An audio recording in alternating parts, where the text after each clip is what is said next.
Hi, I'm Jorge Dovolas, and back in the day, me and my friends wrote a song about the legendary Swamp Cabbage Man, who was legendary out in the backwoods of Bithlo, Florida. I can't remember what all my buddies were their songs. I can remember little bits and pieces, but I mean, I had my own version. We all had our own versions of the song of, you know, of this legend of out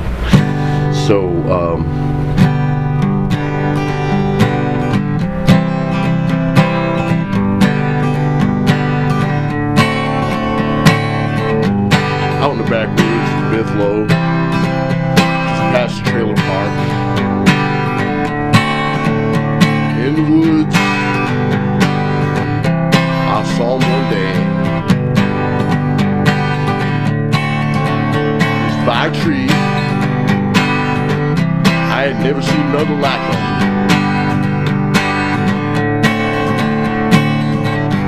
Looked like he had leaves hanging off of him. Two red eyes. Raisins for lips.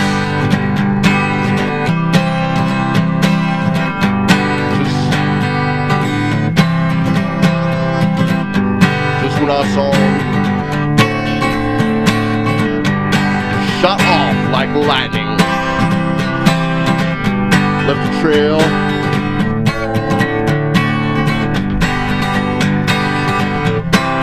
His tail left a thin line in the dirt.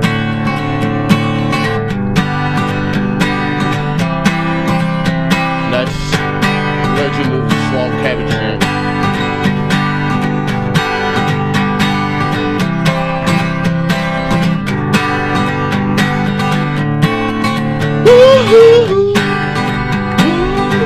Yeah, George! Well, let's say more about the Swamp Cabbage Man. Oh, it's the wrong way. Hit it backwards. Oh, yum! Songs from hollow logs, running at 100 miles per hour, 100 miles per hour, leaving a thin line in the dirt. That cabbage behind his ass.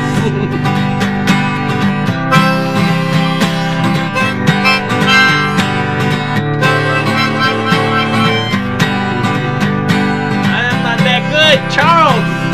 Help me play the harmonica!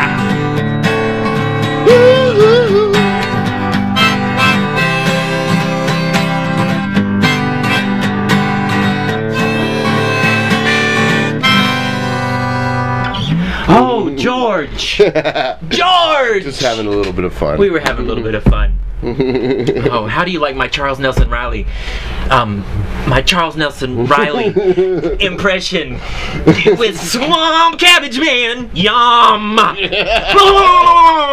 Oh my God! It's uncanny. Remember when I was on the Ghost and Mrs. Muir? Oh man! They said Shaggy. They said Shaggy was missing. Shaggy is right here, right now. Me fix my bracelet. Charles Nelson Reilly always had a bracelet on and wore his glasses like this. George, I've got my Waterford crystal glass right here. Yes, I have. Charles Nelson Reilly is in the house. Let's drink to Charles Nelson Charles Reilly. Nelson Reilly is here. All right, I have to take Charles Nelson out of this picture for a moment. Woo! The spirit of Charles Nelson Reilly just got up inside of me. Was that Charles Nelson Reilly that was just here, George?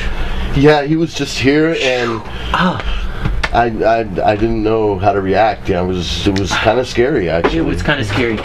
Charles, thank you for visiting us today. We have, oh, George, I was at the thrift store the other day. Look what I got.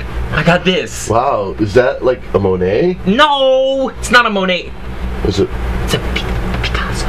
It's a Picasso painting. I got it for I got this painting for $5 at the thrift store. It's not signed, so I'm gonna pretend like this is a Picasso. If somebody else painted it like Rembrandt or Van Gogh, I apologize. But right now, this is a Picasso painting. Maybe next week, it might be another artist. Every week we're gonna have this painting hanging here until we can identify the artist. This week, it's a Picasso. What do you think? What do you think? Do you think it's a Picasso? It could be a Picasso, yeah. A Picasso. Oh, I think Charles is back. Charles is back. He doesn't have his glasses on. Oh, I could do Jerry Lewis too. Oh, jeez. Oh, I could do Jerry Lewis. Hey, lady. Is that good for him? That's almost like Charles. Almost Nelson, like Charles. Oh, okay. So my Jerry Lewis, I apologize, Jerry. My Jerry Lewis impression is like Charles Nelson Reilly. Okay, so we need to, Charles, thank you. I don't know, I need to work on that. Yeah. A little bit more. I think Charles is going to be coming in and out throughout the whole show. The whole show, maybe. Charles Nelson Reilly. We'll be visited sporadically by Charles Nelson Reilly. Woo! So George, thank you so much for telling us that story about Swamp Cabbage Man in that song that you and your friends wrote back in the day. Yeah. But can you tell me more about Swamp Cabbage Man? I mean, what was? Well, not really much was known. I mean, they said he was about 2 foot high and looked like a miniature version of Swamp Thing. He ran at 100 miles an hour, left a thin line in the dirt as his trail. It was probably his tail dragging behind him. What if it was nothing but a beaver that had got some algae on it or something, and it lived under the algae? It could have been. But beavers don't really run that fast. Where was it? It was in Buffalo, Florida, right? Yeah. So it's kind of like the Loch Ness monster of Buffalo, or something. In a way, kind of. Yeah. I mean, did you ever really see this thing? I never saw. Oh man! So who wrote the line in that song? I saw Swamp Thing. I just thought. I mean, you just made that part up. I just made that up. Oh my gosh, that's okay. It's all right. But I looked for him and I was told, I'd witnessed tracks from what I was told. You saw the tracks? I saw the track and it was just a line in the dirt and I'm like, what is that line in the dirt? It was Swamp Cabbage Man's tail dragging. It must have been a heavy tail. I mean, was it dusty? But I mean, it's only 2 foot high. But I mean, yeah, the tail. I mean, must have been heavy or long. Did he stand up and run like this or something, or what was it? How did he go? I mean, his legs, you couldn't barely see them because it was running so fast. Oh my gosh, that's phenomenal. So if you're ever in Buffalo, Florida, what county is that? Do you know what county that is in Florida? I think that's still Orange County. Orange County. Okay, so if it's in Orange County, that's okay. Go look for Swamp Cabbage Man. Yeah. And it's not like a beaver or a cat that got covered in algae or something. It's like what they call the New Jersey Devil, or it's just a legend like that. It's just something that people would, Gosh, whatever happened to people looking for the Loch Ness monster? I'm a singer, and George. Well, I'm really a singer, and George, and I'm a talk show host, songwriter, musician, and I make underground films. Underground films. Okay. So how in the world do you make an underground film? What are some of the things that you've shot? What are they haven't. A lot of them haven't been seen. Some of them in very clandestine places, in rented halls at churches and church basements and places like that. Where I just go ahead and just run a projector and just show these experimental films. They are very dark and often misunderstood. I've always been influenced by just art films, even going way back to Salvador Dali and Luis Buñuel's Un Chien Andalou. It was a big inspiration to me as a filmmaker, and I try to show something up to date, a more modern version. It's almost like using film as an artist would use a canvas. That makes a lot of sense. I'm out of life. I mean, I know that you've met celebrities before. I've met celebrities, but I mean, I've never been all about meeting celebrities. I mean, I never went out of my way. I mean, growing up in New York City, I saw, celebrities all the time, and and also like my father would come home from work. He worked on a very high dollar West 55th Street Central Park West restaurant back in the 70s when I was a little boy, and he would come home and tell me about all the celebrities that would come into the restaurant, and who was nice and who wasn't, who tipped and who didn't, you know, or didn't tip well, rather. Oh, you told me something about that. What happened? Somebody didn't tip your dad. He mentioned that Henny Youngman was never tipped. He never tipped. My father would he'd call up the restaurant, order spaghetti and meatballs. My father would deliver it to him in his high-rise apartment in the Upper West Side, and from what my father told me, he never once tipped him.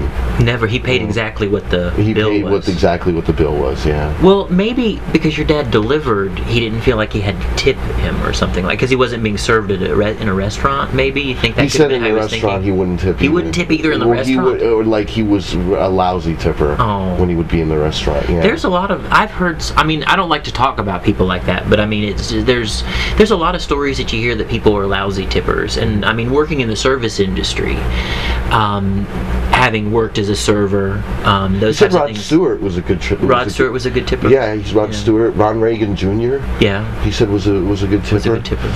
He said that this was back in the early 80s, and he said that Ron Reagan Jr. Always dressed like really shabbily, like he was like a homeless person or something. That's good for him. I mean, good his for father him. is president, and you know he's going to restaurants looking like a schlep. You know. Who cares who your father is? You can dress however you want. I can have long hair. You know, beard on my face, whatever. I mean, who's your daddy? You're dressed in this today. I've got my chest hair showing. I mean, if you want to see a nipple, I have 1 and 2, and you have 1 and 2 too. Yes. But I mean, it doesn't matter. How should we dress? I'll dress like Charles Nelson Reilly. Oh, he's back. He's back. Charles is here.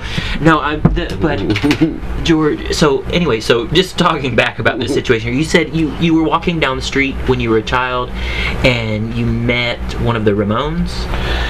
I was about 15, 16 years old, and he was standing in the doorway. I used to go to shows at CBGB's in the Bowery, and they were all ages shows, and they'd call it the Playhouse, and he would actually even play parts of it on the radio. Oh, wow. On the local college radio station.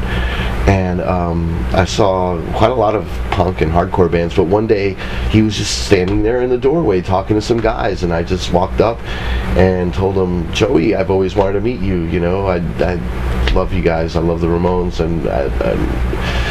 and he was like, well, it was great, you know, thank you, you know, and he was like a really nice guy, and he stood there and talked to me, you know, and he was taller than me, and he was like kind of like teetering around, like kind of, you know, like I could tell, I could smell like little booze on his breath and stuff, and it was wow. I felt like, I remember walking away thinking, wow, I just met Jorge Ramon, you know. Well, you know. But I seen Lou Reed come out of the subway entrance with his guitar in his hand, and I actually said, hi Lou, you know, because I recognized him right as soon as he was coming up, and I was walking that right up to, you know, past the subway entrance, and he walked by and he was like, he kind of nodded and he was like, hey guy, and kept walking with his guitar in his hand. That's cool. This is, you know, this little guy, you know, in a leather jacket, you know, in his guitar case. Just looking normal. Just looking like a regular guy, yeah. That's pretty awesome. So those are the only 2 notable people that I'd met. I mean, I met Jim Carroll at a book signing, and he signed my book, and we met John Waters. We met John Waters. Yeah, you and the girl you were with there. So we were going to.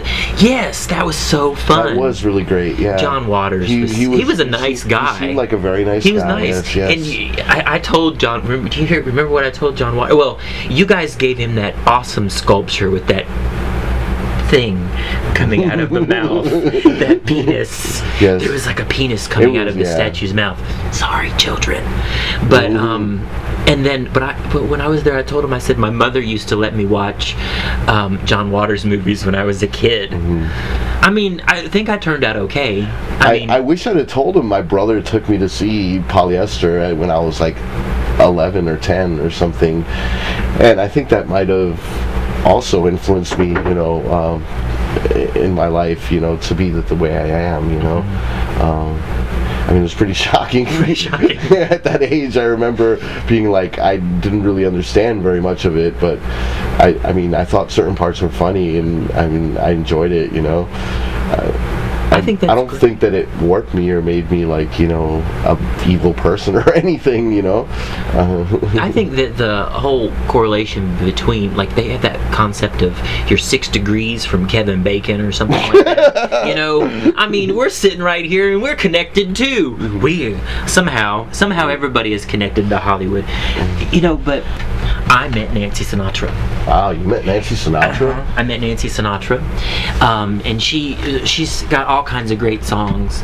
That one of my favorite songs by her is called "One More Time," and it's a country song. It's, coming back to love you, but I don't want to come back to love you. You keep coming back. Did she have 2 versions of that? Well, I was telling you, yeah, she did. She had 2 versions. She had one on a album that she did in 1994, 95, somewhere in there. It was like a country album that she did when she made kind of a comeback after she did that Playboy centerfold thing.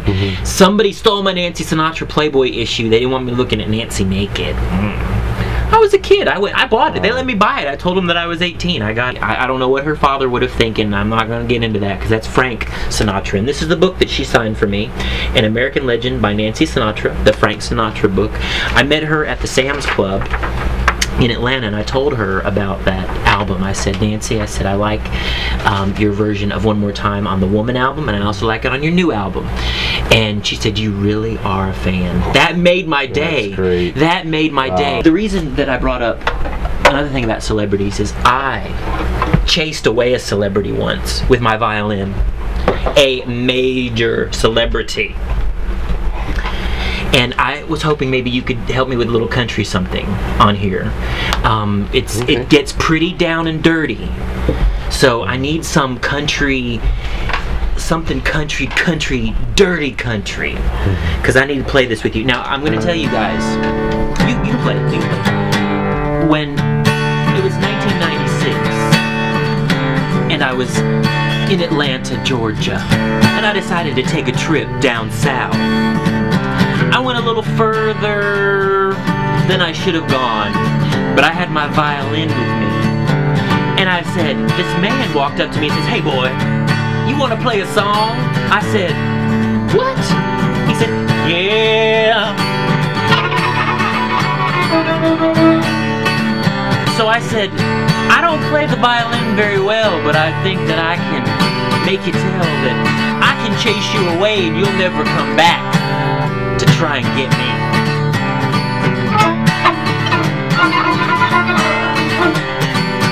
Well, he said, boy, give me what you got, 'cause I ain't afraid of nothing, and nothing is made of snot.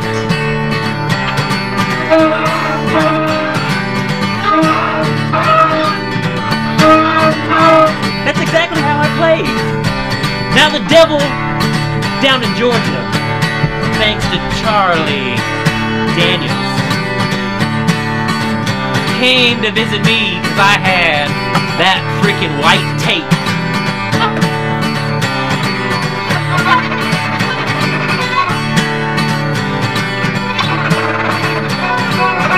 I played just like that. Just like that.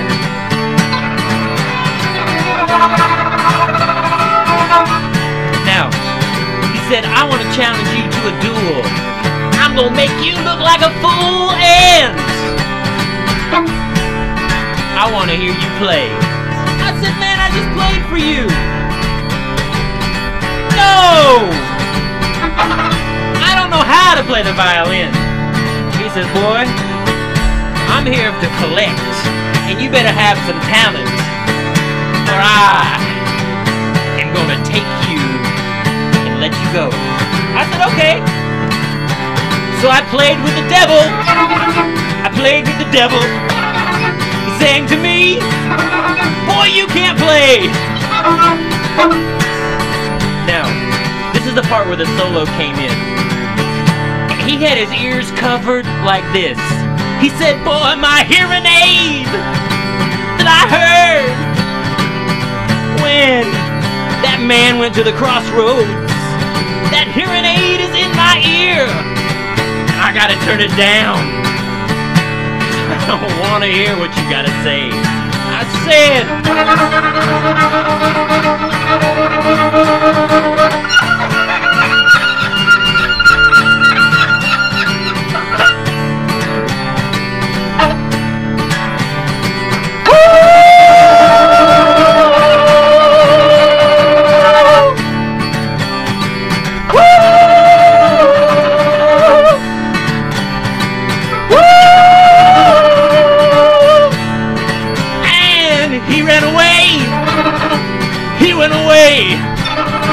Covered his ears, and he said, boy, I don't want to play with you.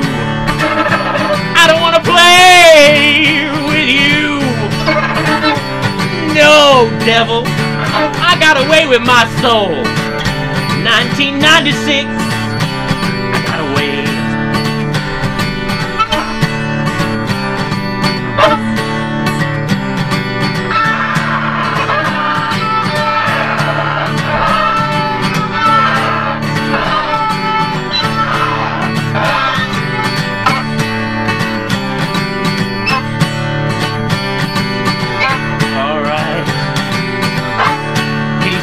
George, would you run away from that? Oh yeah.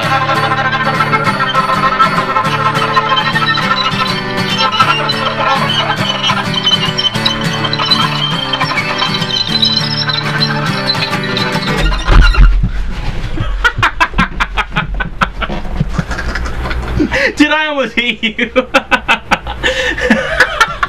Are you okay, George? Are you okay? Alright. So, thank you for joining us today on YouTube.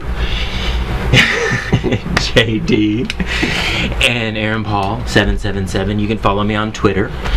Aaron Paul 777. I type in some crazy stuff, and if you could retweet it for me, that would be nice. You have a Twitter too, don't you? Do you type anything on it? I have a Twitter, but I haven't really been on it. I have a blog, Sleepwalking in Richmond Town, by Jorge El Shadow, and it's Blogspot. The URL is J Dovolas at blog.com. I'll put the link down somewhere. Didn't you have like a show or something you're doing? I'll be playing with my old band Vomit Pop in November at the Zombie Walk at Universal City Walk, I believe. Universal City. Okay. Yeah, this is sometime in the middle of November. Okay. I think that's awesome. I hope that does some great stuff for you. Yeah, I love those guys and I love playing with them. Vomit Pop. Yes. Yum. Yum. No, please. No. Well, it's yum for you. Not yum for Vomit, but Vomit Pop's yummy. Yeah. Because y'all are great. Well, it just smelled like vomit. It just smelled. Sorry. I had an egg and cheese. It tasted like cherry or something. Was it? Okay, good. Good, Charles. All right. So I guess we need to cut this short now. Cut it out now because we have to eat something. Did you have a good time? I had a wonderful time. Yes. Thank you. And I would like to come back again sometime. We have just tempted the devil with that violin. I don't think he's coming. I mean, he's not coming. He ain't coming back. He's not coming back. I ran him away, but I mean, maybe Sony Records would like to put that out for us. Maybe. Let's get Sony in on it. But I want to be on the independent part of Sony. Yeah. They have like Interscope or something. Interscope. That would be fun. Yeah. Like whatever Lady Gaga's label is. That's a nice label. Anyway, okay, so I'm gonna have a cold, refreshing Gerald Steiner now. Gerald Steiner. I finished mine almost. Yeah, I still have a little sip left. I have Gerald Steiner, but I'm also drinking. Should we show this other water? Is that bad? I got this other water. Well, this is something that we endorse as well. This is the. Well, they aren't paying us. They're not paying us to do this, but we endorse it. We endorse it. Ooh, it just blew up like a volcano. Yes, it sure did. It's okay. This is a sparkling beverage. I purchased this today at Big Lots. Yes, gotta love Big Lots. You have to love Big Lots, and I want to tell you why I love Big Lots. I love Big Lots. I love Big Lots because Big Lots sold me this for $1. At the other stores, this would have been $2, maybe $1.99. But it's Irish Classic Sparkling Pure Irish Water. is endorsed by Charles Nelson Reilly. Can you do that too? Can you do something? Can you? Who can you impersonate? Can you impersonate? I can't really do any impressions. You can't. My hair is going crazy. I'm not cutting. But yes, I don't make a whole lot of money, but I'm thankful for Big Lots because I can sure live like I do. Because this is a luxury item, and I got it at Big Lots for $1. Okay, there we go. So we got Big Lots in there. I don't did we just endorse Big Lots? You have orange glasses on. You have Big Lots glasses on, and that's such a funny thing. I have Charles Nelson Reilly glasses, and you have Big Lots. Anyhow, there we go. So you guys, thank you so much. Thank you. See you later, alligator. After a while, crocodile. That's what you're supposed to say. And then what's the last thing? After What's your head? What you said, pumpkin head? What you said, pumpkin head. Woo! Okay, alright, so I'm ready. I'm finished. I think that we need to eat something. Are you hungry? I am not very hungry, but I'm almost ready to go home. Alright. Okay, George. Thank you so much for coming to my show today. And I appreciate you coming. See you next time on The Muppet Show. Glad to be here anytime. The Muppet Show. Remember that.